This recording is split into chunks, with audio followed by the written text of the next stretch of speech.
আজ কথা বলবো হুগলি জেলার খানপুরে এমন একজন মানুষকে নিয়ে। বলবো যাকে বাংলা বক্সের জগতে প্রায় সকলেই চেনেন। তিনি হলেন মোজামদার। হয়তো আজ তিনি আমাদের মাঝে নেই, কিন্তু তার অসাধারণ কাজ ও স্মৃতি আজও বেঁচে আছে হাজারো সাউন্ড প্রেমীর হৃদয়ে। বাংলা বক্সের ডেক সেটিং কিভাবে করতে হয়, কিভাবে একটি শক্তিশালী বাংলা বক্স তৈরি করতে হয়, এসবের পথ প্রদর্শকদের একজন ছিলেন মোজামদার। তার হাত ধরেই বাংলা বক্সের জগতে নতুন এক অধ্যায় সূচনা হয়েছিল।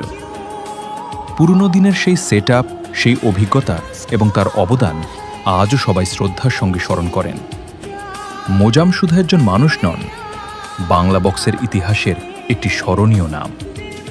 হাজার হাজার মানুষকে বাংলা বক্সের আসল শক্তি ও সুরের জাদু দেখিয়েছিলেন একজন মানুষ, মোজামদার। এক কথায় বলা যায়, বাংলা বক্সের পথ প্রদর্শক এবং অন্যতম জন্মদাতা ছিলেন তিনি। তার হাত ধরেই অসংখ্য মানুষ শিখেছেন বাংলা বক্সের আসল রূপ আর ভালোবেসেছেন এই সংস্কৃতিকে। আজও যখন তার তৈরি বা তোর ধাঁচের বাংলা বক্স বাজে, তখন সেটি এক নজর দেখার জন্য হাজার হাজার মানুষের ভিড় জমে।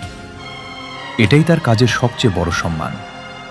কিন্তু সবচেয়ে বড় দুঃখের বিষয়, যার অবদান এত বিশাল, সেই মানুষটি আজ আমাদের মাঝে নেই।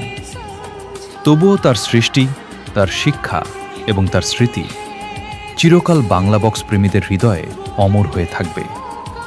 শ্রদ্ধাঞ্জলি মোজামদাকে। তার আত্মার শান্তি কামনা করি। সকলেই ভালো থাকবেন।